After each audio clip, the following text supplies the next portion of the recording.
കാലം തികഞ്ഞു, ദൈവരാജ്യം സമീപിച്ചിരിക്കാൻ മാനസാന്തരപ്പെട്ട് സുവിശേഷത്തിൽ വിശ്വസിപ്പിൻ. സുവിശേഷം എന്നതോ ദാവീദിന്റെ സന്തതിയായി ജനിച്ച് മരിച്ചടക്കപ്പെട്ട് മൂന്നാം നാൾ ഉയർത്തെഴുന്നേറ്റിരിക്കുന്ന യേശു ക്രിസ്തുവിനെ ഓർത്തുകൊള്ളുവിൻ. തൻ്റെ ഏകജാതനായ പുത്രനെ വിശ്വസിക്കുന്ന ഏവരും നശിച്ചു പോകാതെ നിത്യജീവൻ പ്രാപിക്കേണ്ടതിന് ദൈവം യേശുവിനെ ലോകത്തിൽ നൽകുവാൻ തക്കവണ്ണം ലോകത്തെ സ്നേഹിച്ചു. അത് ദൈവത്തിനായ യേശു ക്രിസ്തു ഈ ഭൂമിയിൽ മനുഷ്യാവതാരം ചെയ്ത് മാനവജാതിയുടെ വീണ്ടെടുപ്പിനായി കാൽവരി ക്രൂശിൽ യാഗമായി തീർന്നു. മരിച്ച് മൂന്നാം നാൾ ഉയർത്തെഴുന്നേറ്റ് സ്വർഗാരോഹണം ചെയ്ത് അവൻ സർവശക്തനായ ദൈവത്തിന്റെ വലത്തുഭാഗത്തിരിക്കുകയും അവൻ തനിക്കായി കാത്തു നിൽക്കുന്നവരുടെ രക്ഷയ്ക്കായി പാപം കൂടാതെ മധ്യാകാശത്തിൽ രണ്ടാമത് പ്രത്യക്ഷനാകുവാൻ പോവുകയും ചെയ്യുന്നവനായ യേശു ക്രിസ്തുവിന്റെ സുവിശേഷം അത് ജന മനസ്സുകളെ ജീവിതത്തെ മാറ്റിമറിക്കുന്നതാണ്, ജന ഹൃദയങ്ങളെ രൂപാന്തരപ്പെടുത്തുന്നതാണ്, രോഗികൾക്ക് സൗഖ്യം നൽകുന്ന, അവൻ പാപങ്ങൾക്ക് രക്ഷ നൽകുന്ന യേശുവിന്റെ നാമം ഇവിടെ ഘോഷിക്കുവാനായി ഞങ്ങൾ കടന്നു വന്നിരിക്കുമ്പോൾ ഒരു കാലത്ത് ഞങ്ങളും ഇവിടെ നിങ്ങളെപ്പോലെ ഫലഭാവപരമായ ജീവിതത്തിൽ മുന്നോട്ട് പോയവരാണ്. എന്നാൽ യേശുവിന്റെ സുവിശേഷം ഞങ്ങളെ മാറ്റം വരുത്തി ഇന്ന് നിങ്ങളുടെ മുമ്പാകെ യേശുവിന്റെ സാക്ഷികളായി നിൽക്കുമ്പോൾ അത് ഞങ്ങൾ അനുഭവിക്കുന്ന ഈ നിത്യ സന്തോഷ സമാധാനവും ഈ രക്ഷയും നിങ്ങളും അത് പ്രാപിക്കുവാൻ തക്കവണ്ണം യേശു കൂടിയുള്ള സുവിശേഷം ഇവിടെ ഘോഷിക്കുവാൻ ഞങ്ങൾ ഇവിടെ ഒന്നിച്ച് കൂടിവന്നിരിക്കുമ്പോൾ നിങ്ങളുടെ മനസ്സും നിങ്ങളുടേതായ ശ്രദ്ധയും അല്പ നിമിഷത്തേക്ക് ഞങ്ങൾ അവൻ ക്ഷണിക്കുകയാണ്. ഞങ്ങളെ അവയെ ശ്രദ്ധിക്കുന്ന എല്ലാവർക്കും വന്ദനമറിയിക്കുന്നത്. തുടർന്ന് ഞങ്ങളുടെ ഒരു സഹോദരി ഒരു പാട്ട് ഇപ്പോൾ ആലപിക്കുന്നതാണ്. അതിനായി ചിഞ്ചു ടിജോയെ ക്ഷണിക്കുന്നു.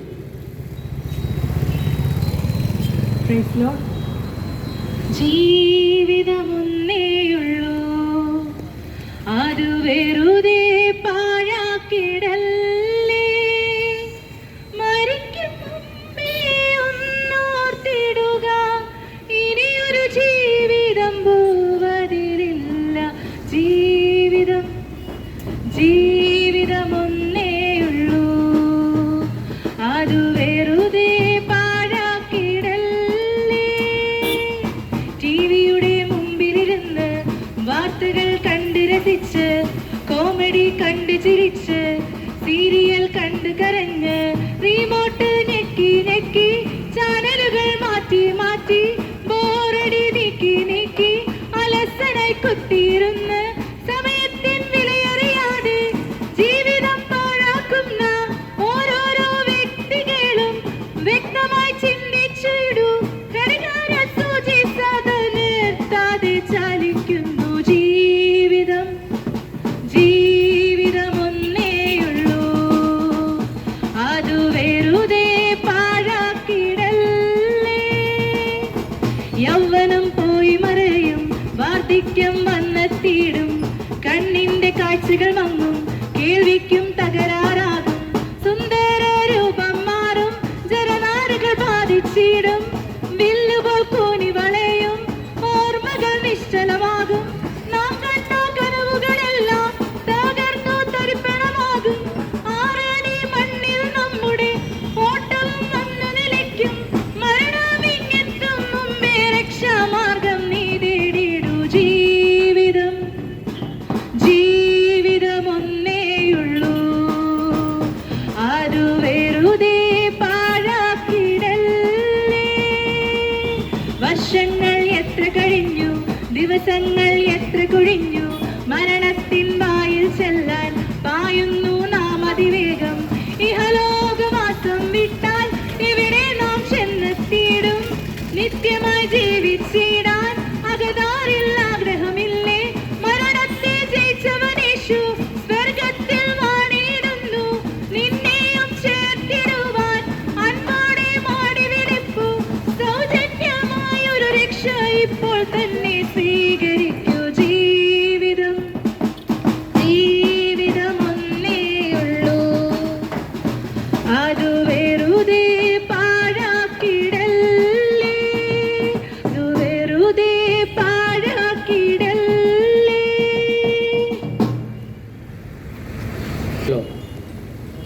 കാലം തികഞ്ഞു, ദൈവരാജ്യം സമീപിച്ചിരിക്കുകയാണ്.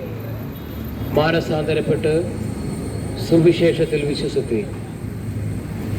സുവിശേഷത്തിൻ്റെ സ്നേഹ സന്ദേശ യാത്രയായി, ലഹരി വിരുദ്ധ സമാധാന സന്ദേശ യാത്രയായി ഇന്ന് വൈകിയ വേളയിൽ പ്രാർത്ഥിച്ചാരംഭിച്ച ഈ സന്ദേശയാത്ര ഈ 6 മണി കഴിഞ്ഞ സമയത്ത് ഈ നാരകത്തറ ജംഗ്ഷനിൽ കടന്നു വരുവാൻ സർവകൃപാലുവായ ദൈവം ഞങ്ങൾക്കൊരുക്കിയ നല്ല അവസരത്തിനായി സ്തോത്രം ചെയ്യുന്നു.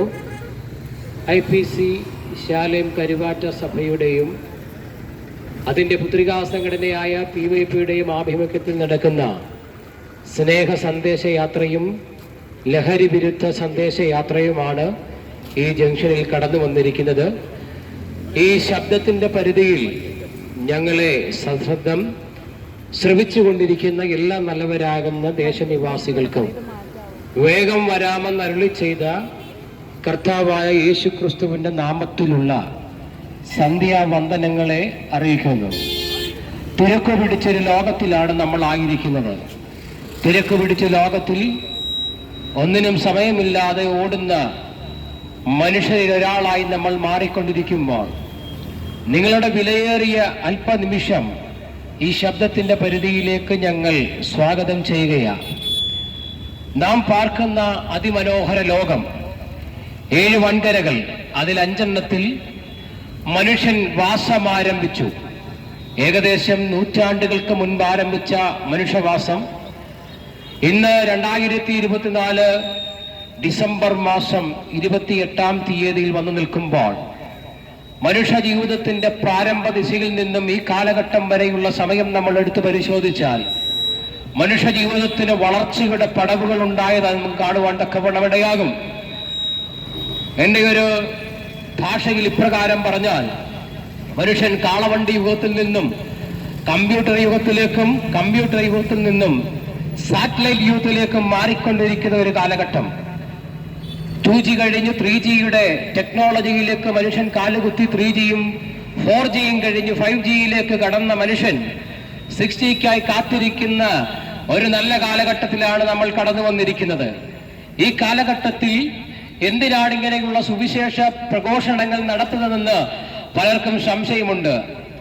എന്താണ് സുവിശേഷമെന്ന് അറിയാത്ത പലരും ഇങ്ങനെയുള്ള സുവിശേഷ പ്രഘോഷണങ്ങൾ കേൾക്കുമ്പോൾ വല്ലാതെ പ്രശ്നമുണ്ടാക്കുന്ന കാഴ്ചകൾ ഞങ്ങൾ കാണാറുണ്ട്. അതുകൊണ്ട് പ്രാരംഭമായി എന്താണ് സുവിശേഷം, എന്തല്ല സുവിശേഷമെന്ന് നിങ്ങളുമായി അല്പനിമിഷം പങ്കുവെക്കുവാൻ ആഗ്രഹിക്കുക. പ്രിയരെ, സുവിശേഷം എന്ന് പറയുന്നത് ഒരു മതപ്രസംഗമല്ല. ഇതൊരു മതത്തിൽ നിന്നും മറ്റൊരു മതത്തിലേക്ക് മനുഷ്യരെ കൊണ്ടുപോകുവാൻ ഉണ്ടാക്കിയ ഒരു സംഹിതയല്ല, തത്വചിന്തയല്ല സുവിശേഷം. സുവിശേഷം അപരമത വിദ്വേഷമല്ല. സുവിശേഷം എന്ന് പറയുന്നത് ലോകത്തിൽ സമാധാനത്തോടും ലോകത്തിൽ സാഹോദര്യത്തോടും സന്തോഷത്തോടും ജീവിക്കുവാൻ മനുഷ്യനെ മനുഷ്യനായി കാണുവാൻ പഠിപ്പിക്കുന്നതത്രേ സുവിശേഷം. അങ്ങനെയെങ്കിൽ എന്താണ് സുവിശേഷം? സുവിശേഷത്തിന്റെ ആകത്തുക അലക്കാമ്പെന്ന് പറയുന്നത് ഒരു വ്യക്തി കേന്ദ്രീകൃതമാണ്. എന്താണ് ആ വ്യക്തി, ഏതാണെന്ന് ചോദിച്ചാൽ വിശുദ്ധ വേദപുസ്തകം ഇപ്രകാരം വിളിച്ചു പറയുന്നു: ദാവീദിന്റെ സന്തതിയായി ലോകത്തിലേക്ക് കടന്നു വന്ന് ജനിച്ച് മരിച്ച് ഉയർത്തെഴുന്നേറ്റ യേശു ക്രിസ്തുവിനെ ഓർത്തുകൊള്ളുവീൻ, അതാകുന്നു ഞങ്ങളുടെ സുവിശേഷം. അപ്പോൾ നിങ്ങൾ ചോദിക്കും, ഈ കാലഘട്ടത്തിലും യേശു ക്രിസ്തുവിനും അവന്റെ സുവിശേഷത്തിനും എന്താണ് പ്രസക്തി? പ്രിയരെ, ഈ കാലഘട്ടത്തിലാണ് സുവിശേഷത്തിന്റെ പ്രസക്തി. കാരണം ഇന്നേക്ക് നൂറ്റാണ്ടുകൾക്ക് മുൻപ്, നാടുകൾക്ക് മുൻപ് രേഖപ്പെടുത്തിയ വിശുദ്ധ വേദപുസ്തകം ഈ കാലഘട്ടത്തെ മുൻകണ്ട് പ്രവാചകന്മാർ മുഖാന്തരം ദൈവദാസന്മാരുടെ കോറിയിട്ടൊരു വചനം ഇപ്രകാരമുണ്ട്: അന്ത്യകാലത്ത് ദുർഘട സമയങ്ങൾ വരുമെന്നും മനുഷ്യൻ സ്വസ്നേഹികളും വമ്പ് പറയുന്നവരും വീമ്പ് പറയുന്നവരുമായി മാറി അമ്മയപ്പന്മാരെ അനുസരിക്കാത്ത ഒരു തലമുറ ഉണ്ടാകുമെന്ന് കാലങ്ങൾക്ക് മുൻപ് രേഖപ്പെടുത്തിയ വിശുദ്ധ വേദപുസ്തകത്തിലെ വാക്യസൂക്തങ്ങളെ അന്വർത്ഥമാക്കിക്കൊണ്ടിരിക്കുന്ന ഒരു കാലഘട്ടത്തിലാണ് നാം നിങ്ങളും വന്നുകൊണ്ടിരിക്കുന്നത്. ഞാൻ പറഞ്ഞല്ലോ, അതിമനോഹര ലോകത്തിൽ മനുഷ്യന്റെ കാലൂന്നിൽ നിന്നുള്ള പ്രവർത്തനം ആരംഭിച്ചിട്ട് നൂറ്റാണ്ടുകളായി. അവിടെ നിന്ന് 5 വൻകരകളിലേക്ക് കുടിയേറി പാർത്ത മനുഷ്യൻ ടെക്നോളജികളിൽ അവന്റെ പ്രാവീണ്യം കാണിച്ചുകൊണ്ടിരിക്കുക. ശാസ്ത്ര സാങ്കേതിക വിദ്യ വളർന്ന് ഏറ്റവും ഉത്യംഗ ശൃംഗത്തിൽ നിൽക്കുമ്പോൾ ആ വലിയ രാജ്യത്തില് 7ാമത്തെ വലിപ്പത്തിൽ 7ാം സ്ഥാനത്ത് നിൽക്കുന്ന ഇന്ത്യ എന്ന മഹാരാജ്യത്തില് കൊച്ചു സംസ്ഥാനമാകുന്ന കേരളത്തിലെ ഏറ്റവും ചെറിയ ജില്ലയായ ആലപ്പുഴയിൽ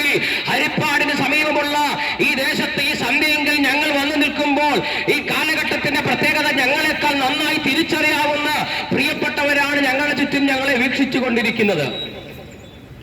നമ്മളായിരിക്കുന്ന കാലഘട്ടം ഒരു 20 വർഷം പുറകിലോട്ട് നമ്മൾ നമ്മുടെ കേരളത്തെ ഒന്ന് പരിശോധിച്ച് പഠിച്ചാൽ ഇത്രയും പ്രതിസന്ധി നിറഞ്ഞൊരു കാലഘട്ടം മുൻപുണ്ടായിട്ടില്ലെന്ന് നമുക്ക് കാണുവാൻ തക്കവണ്ണമിടയാകും. സന്തോഷത്തോടെ സമാധാനത്തോടെ മനുഷ്യരൊന്നായി ജീവിച്ചിരുന്ന ഒരു നല്ല കാലഘട്ടം, ഗ്രഹാതുരത്വ ഓർമ്മകൾ ഉണർന്നൊരു കാലഘട്ടം നമുക്കുണ്ടായിരുന്നു. എന്നാൽ ആ കാലഘട്ടങ്ങൾ എങ്ങോ പോയി മറഞ്ഞു.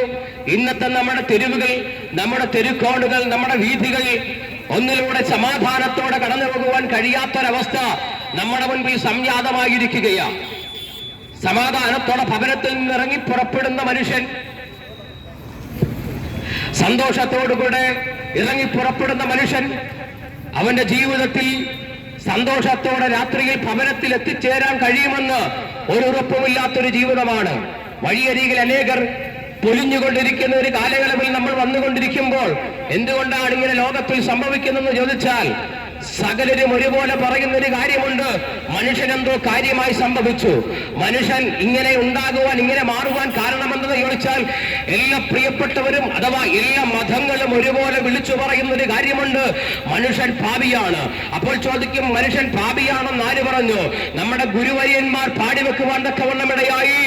അസതോമാ സത്കമയ മൃത്യോമാ അമയ അമൃതം കമയ എന്ന് പറഞ്ഞാൽ അസത്യത്തിൽ നിന്നും സത്യത്തിലേക്കും മരണത്തിൽ നിന്നും ജീവനിലേക്കും തമസോമാ ജ്യോതിർഗമയ ഇരുട്ടിൽ നിന്നും വെളിച്ചത്തിലേക്ക് ഞങ്ങളെ കൊണ്ടുപോകണം എന്ന് പറഞ്ഞാൽ ഞങ്ങൾ ഇപ്പോൾ ആയിരിക്കുന്ന അനുഭവം, ഈ പ്രസന്റിൽ ഞങ്ങൾ ഇരുട്ടിലായിരിക്കുകയാണ്, ഞങ്ങൾ അസത്യത്തിലായിരിക്കുകയാണ്, ഞങ്ങൾ മരണത്തിലായിരിക്കുകയാണെന്ന് ഗുരുവര്യന്മാർ പാടിയ സൂക്തത്തിന്റെ അർത്ഥമെന്തെന്ന് ചോദിച്ചാൽ ഇന്നും മാനവ മനുഷ്യകുലം മുഴുവൻ പാപത്തിന്റെ അടിമത്തത്തിലായി പാപത്തിന്റെ പ്രവർത്തികൾ ചെയ്തുകൊണ്ട് ലോകത്തിൽ കഠോര ഹൃദയന്മാരായിരിക്കുന്ന മനുഷ്യരായി മാറിക്കൊണ്ടിരിക്കുമ്പോൾ തിരുവചന സൂക്തം ഇപ്രകാരം വിളിച്ചു പറഞ്ഞ് ഞാൻ നേരത്തെ ഓർപ്പിച്ചു: മക്കൾ അമ്മയപ്പന്മാരെ അനുസരിക്കാത്തവരും വമ്പു പറയുന്നവരും കുലപാതകരും സ്വസ്നേഹികളുമായി മാറിക്കൊണ്ടിരിക്കുന്ന കാലഘട്ടമെന്ന് വിശുദ്ധ വേദപുസ്തകം വിളിച്ചു പറഞ്ഞ് ആ വലിയ കാലഘട്ടത്തിൽ നമ്മൾ ആയിരിക്കുമ്പോൾ ഞങ്ങളെ കേൾക്കുന്ന പ്രിയരെ,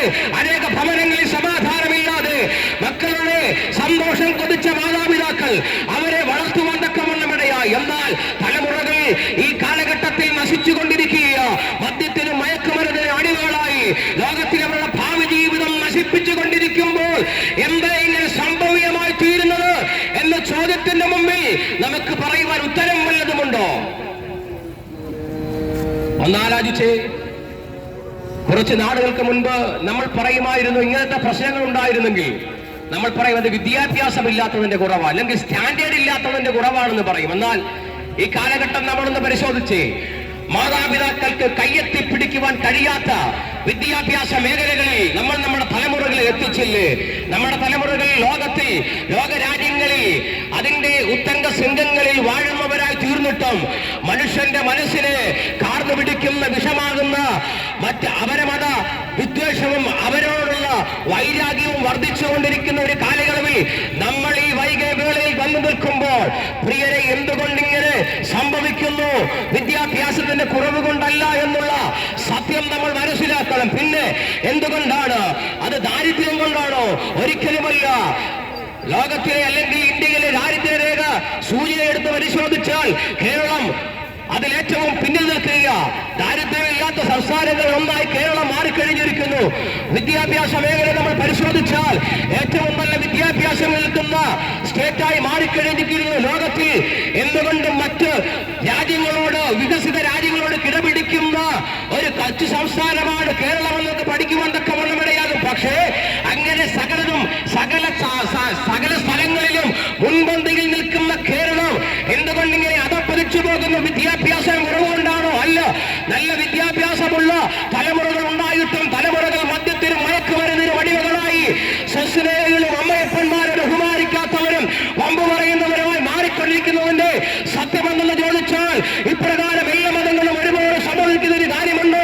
മനുഷ്യരെല്ലാം പാപിയായതുകൊണ്ട് ആ പാപപ്രവൃത്തി അവന്റെ ഉള്ളിൽ കിടക്കുന്നതുകൊണ്ട് മനുഷ്യൻ പാപപ്രവൃത്തിയിലൂടെ ലോകത്തെ അധമമായ പ്രവൃത്തിക്ക് മുതിരുവാൻ തക്കവണ്ണമിടയാകും. എന്ന് പറഞ്ഞാൽ ദൈവസ്വരൂപമായി സൃഷ്ടിക്കപ്പെട്ട മനുഷ്യനെ പാപമംഗലീയമായപ്പോൾ അവനെ പൈശാചിക പ്രവൃത്തി ഉടലെടുക്കുവാൻ തക്കവണ്ണമിടയായി. അങ്ങനെ പൈശാചിക പ്രവൃത്തികളുടെ പരിണതഫലമായി ലോകത്തെ സ്വസ്നേഹികളോ മറ്റുള്ളവരോട് സ്നേഹിക്കുവാൻ കഴിയാത്തവരുമായി മാറിയ ഒരു കാലഘട്ടത്തിൽ നമ്മൾ വന്നു നിൽക്കുമ്പോൾ എങ്ങനെ ഇതിൽ നിന്നൊരു വിടുതൽ നേടുവാൻ തക്കവണ്ണം കഴിയും, ആർക്കിതിനൊരു മാറ്റം വരുത്തുവാൻ കഴിയുമെന്ന ചോദ്യം ഏറ്റവും പ്രസക്തമായി നിൽക്കുന്ന ഒരു കാലഘട്ടമാണ്. നമുക്ക് ചോദിക്കാം, ഇവിടുത്തെ നിയമസംഹിതകൾ പരിപാലിക്കുന്ന പോലീസ് ഉദ്യോഗസ്ഥരോട് ചോദിക്കാം, സാറേ ഈ ഇങ്ങനെ ഒരു പ്രതിസന്ധിക്ക് നമുക്ക് നിങ്ങളുടെ നിയമത്തിന് എന്തെങ്കിലും പരിഹാരം വരുത്തുവാൻ കഴിയുമോ? അവർ പറയും, ഇല്ല, ഓരോ വർഷം കഴിയും തോറും ക്രൈം റേറ്റുകൾ വർദ്ധിച്ചുകൊണ്ടിരിക്കുന്ന ഒരു കാലഘട്ടം. പ്രിയരെ നോക്കിയേ, പണ്ട് കാലങ്ങളിൽ ഏറ്റവും പ്രായപൂർത്തിയായവർ മദ്യപിച്ചും മയക്കുമരുന്നിനൊക്കെ ഉപയോഗിച്ച് അടിപിടിയും തല്ലുകളും കുത്തുകേസുകളും ഒക്കെ പ്രതിയായിരിക്കുന്ന കാലഘട്ടത്തിൽ ഇന്നത്തെ ക്രൈം റേറ്റ് നിങ്ങളൊന്ന് പരിശോധിച്ചാൽ ഇവിടുത്തെ ഗുണ്ടകൾ അവരുടെ സ്വസ്ഥതയെ നശിപ്പിക്കുന്നത് 12, 13, 14, 15 വയസ്സ് 18 ഇടയിലുള്ള മനുഷ്യൻ കുഞ്ഞുങ്ങളായി ഈ ലോകത്തിൽ അവർ സ്വസ്ഥത നശിപ്പിക്കുന്ന തലമുറകളായി വളർന്നു വരുവാൻ തക്കവണ്ണം ഇടയാകുകയാണ്. പ്രിയരെ, അങ്ങനെ ഈ നമ്മുടെ കൊച്ചു സംസ്ഥാനത്തെ തലമുറകൾ നശിച്ചുകൊണ്ടിരിക്കുമ്പോൾ എങ്ങനെ ഇതിൽ നിന്ന് മാറ്റം വരുത്തുവാൻ കഴിയും? ഇതിന് മാറ്റം വരുത്തുവാൻ ലോകത്തിൽ ആർക്കും കഴിയത്തില്ലെന്നുള്ള സത്യം നമ്മൾ ദുഃഖത്തോടെ മനസ്സിലാക്കിക്കൊണ്ടിരിക്കുമ്പോൾ, തലമുറകളെ നിയന്ത്രിക്കുവാൻ കഴിയാതെ മാതാപിതാക്കൾ വല്ലാതെ പ്രയാസപ്പെടുമ്പോൾ, ആവശ്യത്തിന് പണമുണ്ടെന്നാൽ ഭവനത്തിൽ സമാധാനമില്ല, സ്വസ്ഥതയില്ല, കുഞ്ഞുങ്ങൾ നശിച്ചുകൊണ്ടിരിക്കുന്നു. പല മാതാപിതാക്കൾ ഞങ്ങൾ പല ഭവനങ്ങളിൽ കടന്നു പോകുമ്പോൾ ദുഃഖത്തോടെ ഞങ്ങൾ പറയുന്നതിൽ കേട്ടിട്ടുണ്ട്. പ്രിയരെ, ഇതിൽ നിന്നും എങ്ങനെ ഒരു മാറ്റം ഈ ലോകത്തിന് വരുത്തുവാൻ കഴിയും? പ്രിയരെ, ഇസങ്ങൾക്ക് സംഭവിക്കത്തില്ല, ഇസങ്ങൾ കൊണ്ട് ഒരു മാറ്റവും വരുത്തില്ല. ഇസങ്ങൾ പരാജയപ്പെട്ടു എന്ന് ആ പരാജയം നമ്മുടെ കണ്ണിന് മുമ്പിൽ നമ്മൾ വീക്ഷിച്ചുകൊണ്ടിരിക്കുന്നവരാ. അങ്ങനെയെങ്കിൽ ഇസങ്ങൾക്ക് കഴിയാത്തത്, പ്രത്യയശാസ്ത്രങ്ങൾക്ക് കഴിയാത്തത്, നിയമസംഹിതകൾക്ക് കഴിയാത്തത്, ഈ ലോകത്തിൽ മനുഷ്യരെ മാറ്റുവാൻ കഴിയുന്ന ഒരു ശക്തി ഉണ്ടെങ്കിൽ അത് ഞങ്ങൾ പ്രസംഗിക്കുന്ന യേശുക്രിസ്തു എന്ന നാമത്തിലൂടെ മാത്രമാണ്. കാരണം ദൈവത്തിന്റെ വചനം പ്രകാരം വിളിച്ചു പറയുന്നു, ആകാശത്തിന്റെ കീഴിൽ മനുഷ്യരുടെ ഇടയിൽ രക്ഷയ്ക്കുതകുന്ന സമാധാനത്തിനുതകുന്ന ഒരേ ഒരു സന്ദേശം യേശുക്രിസ്തുവിന്റെ സന്ദേശം.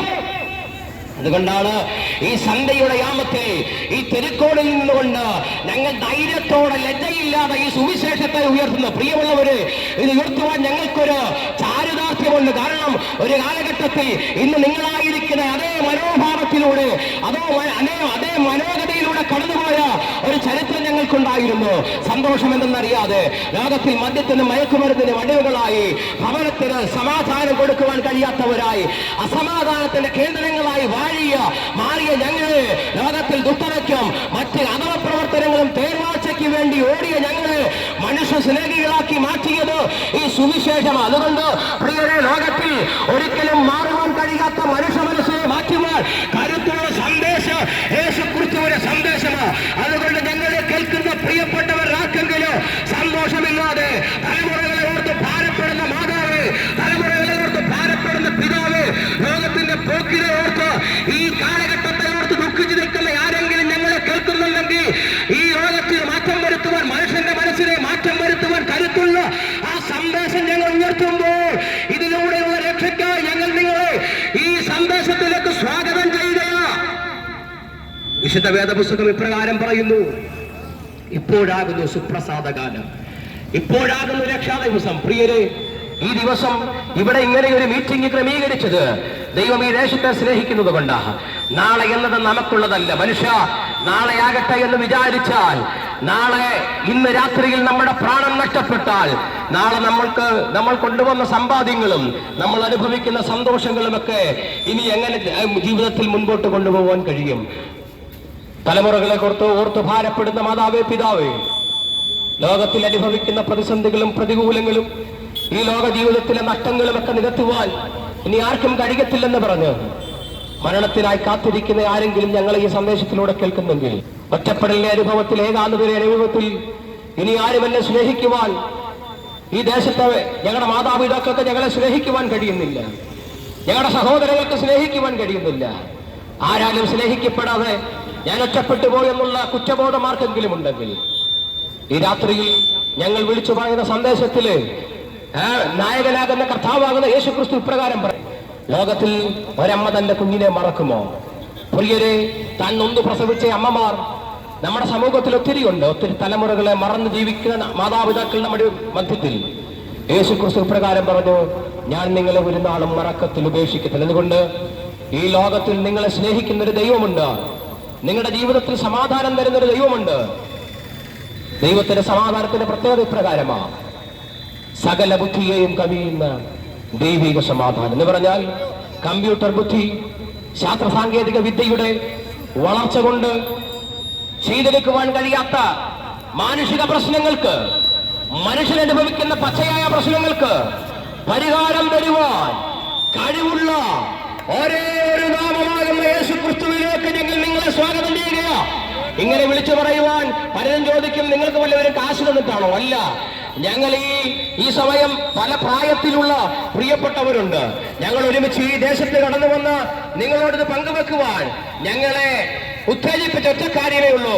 ഒരു കാലത്തിൽ സമാധാനം നഷ്ടപ്പെട്ട് സന്തോഷം നഷ്ടപ്പെട്ട് ജീവിച്ചിരുന്ന ഞങ്ങളെ ഞങ്ങളാക്കി മാറ്റിയ ഞങ്ങളുടെ ഭവനത്തിന് നിത്യസമാധാനം, ഞങ്ങളുടെ ജീവിതത്തിൽ നിത്യശാന്തി നൽകി തന്ന് ലോകത്തിലെ സന്തോഷമല്ല ദൈവിക സമാധാനത്തിൽ ഞങ്ങളെ ഉറപ്പിച്ച ക്രിസ്തുവേശുവിന്റെ സ്നേഹത്തെ ഈ ദേശം അറിയുവാൻ വേണ്ടി മാത്രമാണ് ഞങ്ങൾ ഇവിടെ കടന്നു വന്നിരിക്കുന്നത്. പ്രിയരെ, ഈ സന്തോഷം നിങ്ങൾക്ക് ആവശ്യമെന്ന് നിങ്ങൾക്ക് തോന്നുന്നെങ്കിൽ ഇപ്പോൾ ഞങ്ങൾ നിങ്ങൾക്ക് വേണ്ടി പ്രാർത്ഥിക്കുവാൻ പോകുകയാണ്. ഞങ്ങൾ പ്രാർത്ഥിക്കുന്ന സമയം നിങ്ങൾ ഇരിക്കുന്ന ഇരിപ്പിൽ, നിങ്ങൾ ഏത് സ്ഥലത്തായിക്കൊള്ളട്ടെ, കടയിലായിക്കൊള്ളാം, വാഹനത്തിലായിക്കൊള്ളാം, ചുറ്റുപാടും നിന്ന് ഞങ്ങളെ വീക്ഷിക്കുന്നവരായിക്കൊള്ളാം, നിങ്ങൾ ഏത് ജാതിക്കാരനായിക്കൊള്ളട്ടെ, ഏത് മതക്കാരനായിക്കൊള്ളട്ടെ, ദൈവത്തിന് ജാതി മത വർഗ വർണ്ണ വ്യത്യാസമില്ലാത്തത് കൊണ്ട് നിങ്ങൾ ഇന്ന് പകലും ഈ സന്ധ്യയിൽ നിങ്ങളുടെ പാപമോചനത്തിന് വേണ്ടി പ്രാർത്ഥിക്കുവാൻ ഞങ്ങൾ പ്രാർത്ഥിക്കുമ്പോൾ, ദൈവമേ, നീ എന്റെ പാപത്തിന് വേണ്ടി ഉലകത്തിലേക്ക് വന്നു, പാപം മൂലമുള്ള ഈ കഠോര വിഷയങ്ങളിൽ നിന്നും, മദ്യപാനത്തിൽ നിന്നും, മയക്കുമരുന്നിന്റെ ഉപയോഗത്തിൽ നിന്നും, മറ്റു ലഹരി വസ്തുവിന്റെ ഉപയോഗത്തിൽ നിന്നും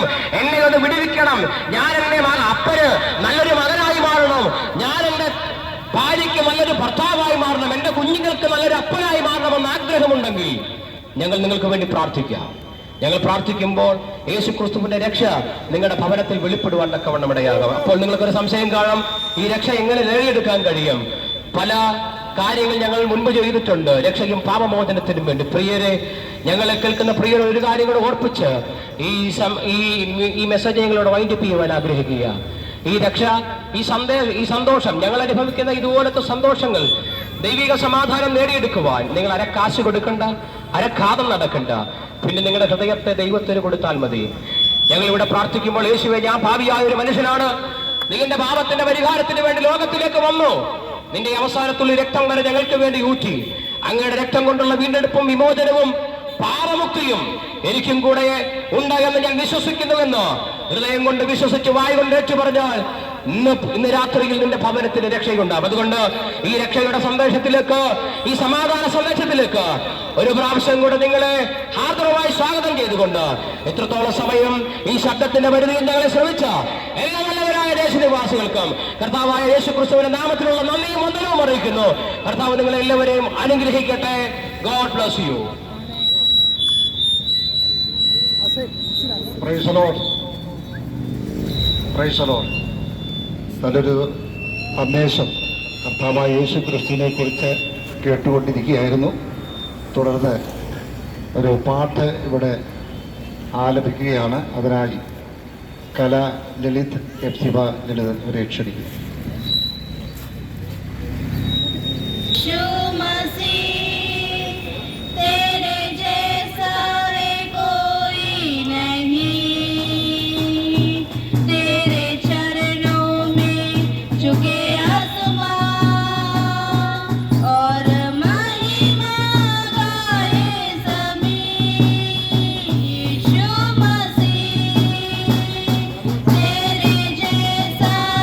को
യേശു പ്രാർത്ഥനയ്ക്കായി ബ്രദർ ജെയിംസ് കെ തോമസിനെ ക്ഷണിക്കുന്നു. ഞങ്ങളെ അളവിടാതെ സ്നേഹിക്കുന്ന ദൈവമേ, സ്വർഗസ്ഥ പിതാവേ, ഈ സന്ധ്യാസമയത്തിനായിട്ട് അങ്ങ് സ്തുതിക്കുന്നു, വാഴ്ത്തുന്ന കർത്താവേ. കരുവറ്റാട് പ്രദേശത്തുനിന്ന് ഹല്ലേലൂയ ഞങ്ങൾക്ക് സഭയായി കടന്നു വന്ന ഞങ്ങളുടെ പൈതങ്ങൾ ഹല്ലേലൂയ PAP-യുള്ള ബന്ധത്തിൽ മദ്യത്തിനും മയക്കുമരുന്നിനും വിരുദ്ധമായി നടത്തിയിരിക്കുന്ന റാലിയുടെ സമാപന സമ്മേളനത്തിൽ ഹല്ലേലൂയ ഈ സമയത്ത് ഇവിടെ ആയിരിക്കാൻ തക്കണം കർത്താവ് സഹായിച്ച കൃപകൾക്കായി അങ്ങ് സ്തുതിക്കുന്നു. നിന്റെ വചനത്തിൽ കൂടി ഹല്ലേലൂയ ഈ ദേശത്ത് വേണ്ടതായ വചനം പ്രഘോഷിച്ചതായ അങ്ങയുടെ ഭൃത്തിനെ അങ്ങയുടെ കരങ്ങളിലേക്ക് കേൾപ്പിക്കുന്ന കർത്താവേ, തന്നിൽ കൂടി ഹല്ലേലൂയ ശ്രമിച്ചതായ ദൈവവചനം ഹല്ലേലൂയ അനേകരുടെ ഹൃദയങ്ങളിൽ ഹല്ലേലൂയ ആഴമായി ഇറങ്ങിച്ചെല്ലുവാൻ തക്കണം കർത്താവ് സഹായിക്കുമാറാകണം പ്രാർത്ഥിക്കുന്ന കർത്താവേ. ഹല്ലേലൂയ ഹല്ലേലൂയ ഞങ്ങൾ എന്ത് ചെയ്യണമെന്ന് ഹല്ലേലൂയ അന്വേഷിച്ചുകൊണ്ട് കർത്താവേ നിന്റെ നാമത്തിന് വേണ്ടി ഹല്ലേലൂയ കടന്നു വരുവാൻ തക്കണം അനേകരെ അങ്ങ് ഒരുക്കുമാറാകണം പ്രാർത്ഥിക്കുന്ന കർത്താവേ. വിവിധ ഭാഷകളിലുള്ളതായ പ്രിയപ്പെട്ടവരെ കേട്ടിട്ടുണ്ട്. 4 ഹല്ലേലൂയ ഭാഷകളുടേതായ പ്രയാസം കൊണ്ട് ഹല്ലേലൂയ കർത്താവേ ഹിന്ദിയിൽ സംസാരിക്കാനൊക്കാതായ സഭയുള്ള 4 അവരന്വേഷിച്ച് ഹല്ലേലൂയ ഇതിന്റെ വെളിച്ചത്തിലേക്ക് കടന്നു വരുവാൻ അവരുടെ ഹൃദയങ്ങളോടൊപ്പം ഞാൻ സംസാരിക്കണം പ്രാർത്ഥിക്കുന്നു കർത്താവേ. ഹല്ലേലൂയ ഈ സമയത്ത് നിങ്ങൾ കടന്നു പോകട്ടെ നാഥാ, അങ്ങനെ സാന്നിധ്യം നിങ്ങളുടെ കൂടെ ഇരിക്കണമേ എന്ന് പ്രാർത്ഥിക്കുന്നു. പ്രാർത്ഥന അങ്ങ് കേട്ടതിനാൽ അങ്ങ് സ്തുതിക്കുന്നു, മാനവും മഹത്വവും എടുക്കണം യേശുവിൻ നാമത്തിൽ തന്നെ. പോകണം എല്ലാരും പോകണം മണ്ണാ